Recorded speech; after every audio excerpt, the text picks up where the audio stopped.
Today in our 2018 Ford F350, we're going to take a look at and also show you how to install the replacement slider base for the B&W OEM fifth wheel trailer hitch, designed to work with the Ford towing prep package. With a 20,000 pound capacity, the part number is BWRVB3370. Now the companion slider is a really neat slider setup. It's designed, of course, to fit right down into that Ford prep package that you've got underneath the bed of your truck. And then it offers us room. It's going to slide rearward towards the truck. And that's one of the big features I really like about it. You've got your lock handle here. Move that into the unlock position. And it slides very, very easily. And you'll see that handle is going to slide right back into position. There's a big benefit to this over some of the other slider systems out there on the market, basically because this base is going to come to you as one piece. You're going to slide it in. Everything's already lined up. Whereas with the other ones, it might be 2 or 4 pieces that you'll have to put together to get it in place. That can be a challenge to get it to where your slider will operate this effectively. Now this slider configuration from B&W is very important, especially when we're dealing with the shorter bed trucks. This is a 6 3/4 inch bed truck. And in typical fifth wheel applications, you'd have to worry about the front corner of the camper hitting the back corner of your cab. We don't want that to happen, so by sliding this back, it gives us an additional 12 inches of space to ensure that we don't have that contact. Now the slider configuration in the maneuvering position isn't something you want to travel down the road with. You want it to be in the forward position. It's going to be more for the slow speed maneuvering, whether you're trying to get through a parking lot or a gas station. Maybe you're trying to get your camper backed into the campsite. You want to have that in that rearward position so you can get those more extreme angles and get your camper where you want it. Now the setup of the companion has a really nice weight rating to it. It gives us a 5,000 pound vertical load limit. It's the maximum downward force we can put on top of the head here. And it gives us a gross trailer weight rating of the total weight of our trailer of 20,000 pounds. Of course, with that being said, you don't want to exceed the capacity of your truck. So use whichever of those numbers are the lowest. Now something else that I really like about the companion system is that our release handle is located right here where average height people can reach in there and get it unlocked. That way you're not climbing into the bed of your truck, releasing it, getting back in your truck, moving it, and that kind of thing, going back and forth. Now our installation process is going to start with the base. We want to get this put down into the puck system. So we're going to remove the pin and clip off each side, and we want to open the levers as far as they'll go.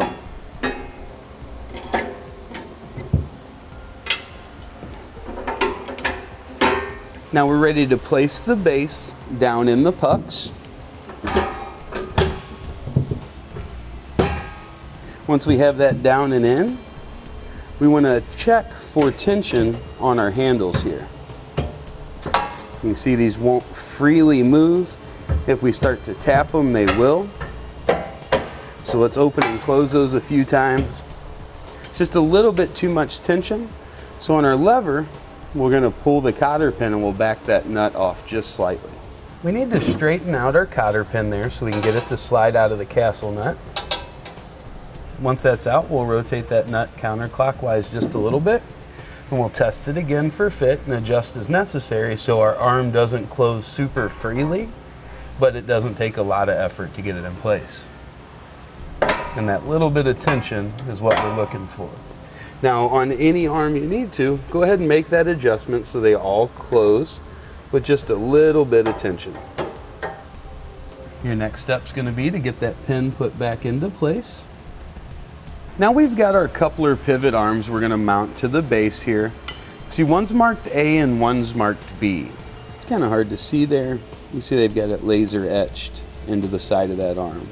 If we put the one marked A on the passenger side, you can see that's going to kind of offset our pivot forward just slightly.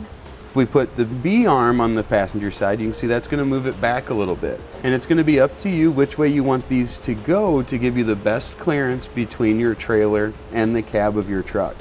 Since this is the shorter bed, we're going to mount our B arm on the passenger side here. The next thing we're looking for is the appropriate height that we're going to need for our trailer. Of course, we want our trailer to be as level as possible.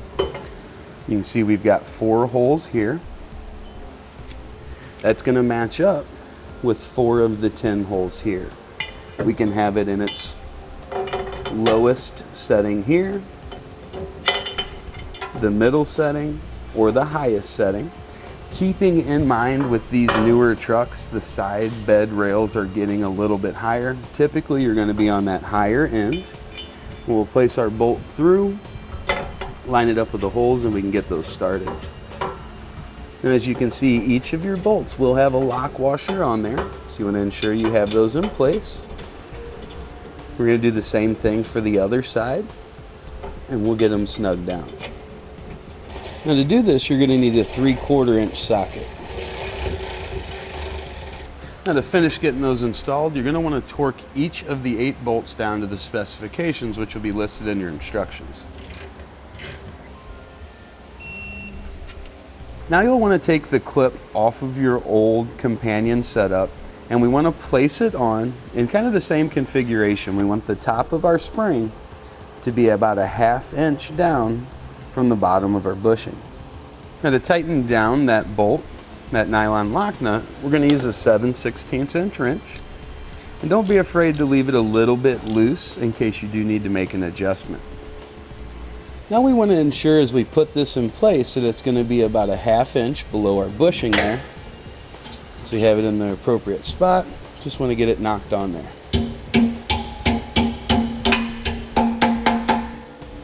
Just like that. Keep in mind that can be adjusted forward or back to get the right pitch on your head for your application. Now we're ready to get our head put in place. We're doing this as a test fit just to make sure everything fits and operates the way it should. If you're going to be doing it as a permanent install, or you're going to be using it, you want to make sure you treat these bushings very well with some high-grade lithium grease.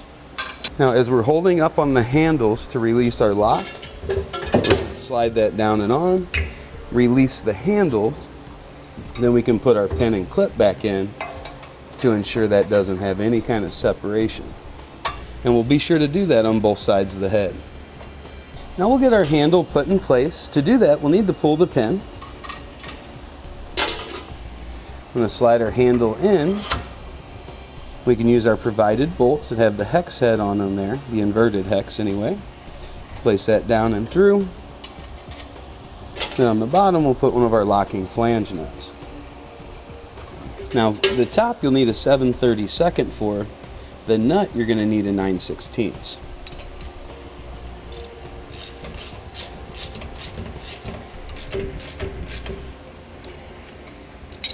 At this point, everything nice and secure, we're ready to hook up to our trailer. And that's going to complete our look at the replacement slider base for the B&W OEM 5th wheel trailer hitch for the Ford towing prep package. Part number BW RVB 3370 on our 2018 Ford F350.